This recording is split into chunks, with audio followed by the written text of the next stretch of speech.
Welcome back. You're watching Overdrive and we're bringing you our mega 6-scooter Comparo. But it's time now to go over to Shumi and tell you how the iconic Vespa, the Dio and the Suzuki stack up against competition. 6 scooters, 3 riders, 1 go-kart track. As the track heats up, so does the Comparo.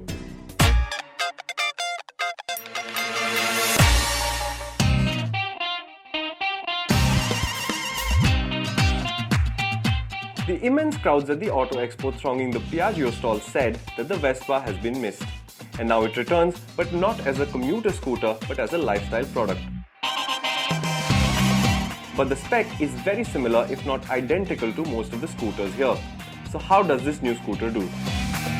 The retro look that the company has gone is something that appeals to everyone. It doesn't put in an effort to try and stand out. It just is as it is. It's an attention magnet. And in doing that, the company has been able to connect to its past and produce a new design, or maybe a tweaked design that still appeals to everyone and is by far the best looking scooter in this lot.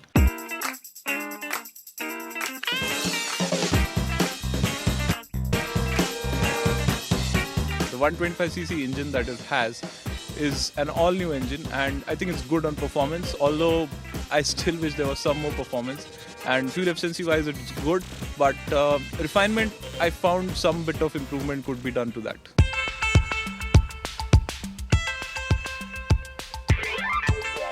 The Vespa I am a little shocked with, because my initial impression of the Vespa, to be honest, was not really great. But the more I rode it, the more I realized that it's the scooter that really encourages you to ride hard. So hard that you'll soon be scraping lots of things on the scooter in all manner of corners. And it's a scooter that makes you think about, where you're coming on the throttle. These are not things you associate with scooters. These are things that you associate with motorcycles. So it's a very, very good ride quality and handling package. Everybody who's approached us and talked to us about the Vespa tells us that they don't mind the price difference at all. So maybe it's just in my head. It is a very expensive scooter for what it is, but it is also the most appealing scooter here.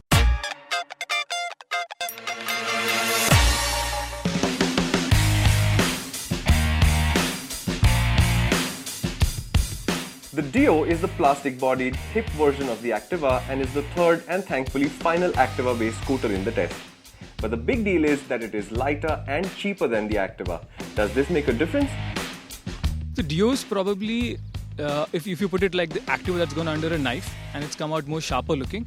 Though with its current front bulbous look, there is a debate on whether it looks good or not, but it definitely grabs your eyeballs, which makes it a pleasant thing to look at, either or the way it goes. Even from the rear, it's got a very sharp, edgy tail lamp design, which appeals to a lot of the majority of the people who want something flashy. So between the two Hondas, the Activa and the Dio is something that will appeal to the younger audience.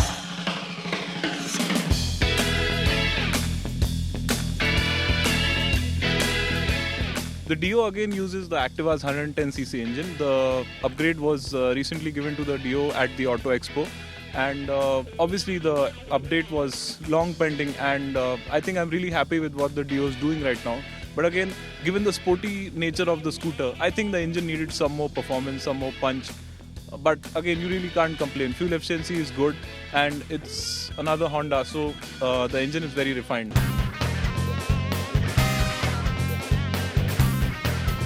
The Dio, again, is based on the Activa platform. It's a slightly lighter scooter. I think that helps its handling a lot. So as soon as you come to the go-kart track and you start taking the corners, flicking it side to side, you realize that the Dio seems to do it very easily, very naturally.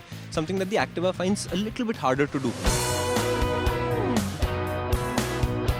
The Dio is the other cheap scooter here in that sense. It's about 3,000 rupees cheaper than the Activa, and for the price you get an excellent scooter. It's a matter of whether you like this styling package or not, because all of the rest of the package just works. There are more powerful scooters here, which is why it's probably not going to win this test. But if you were to ignore that, it's a very, very good scooter.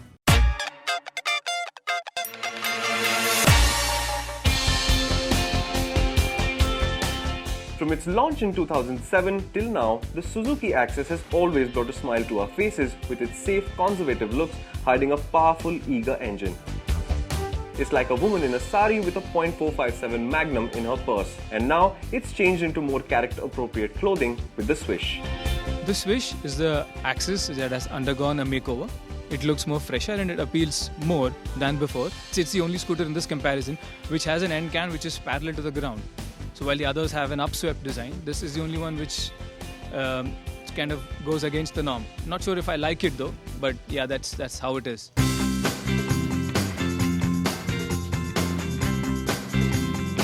The Swish is the strongest performer in terms of engine and performance.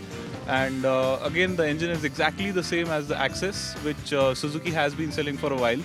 And here you see that the Swish is 5 kilos lighter than the Access, which gives it an edge over the Access. And as a result, it feels quicker.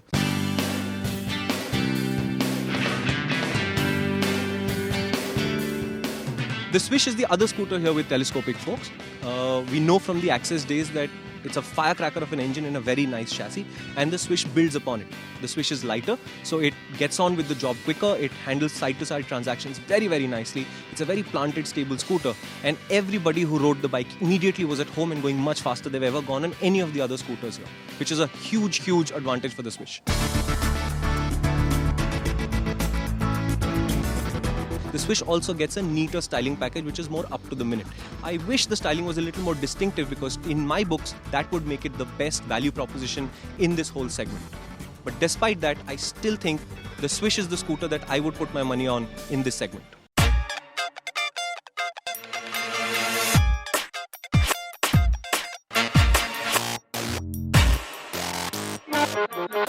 I've got 5 solid scooters here. That's the market leader, that's the cheaper version of the market leader in better clothes, that's the expensive retro one, that's the one with great handling, and that's the one that is very comfortable. But there is one scooter that does everything that these 5 do, but does certain things much, much better than them, and that is the Suzuki Swish. It's got the biggest engine here, the price is bang in the middle of the segment, it's got fantastic handling, and I believe after this test that that is the most fun scooter in India you can buy today.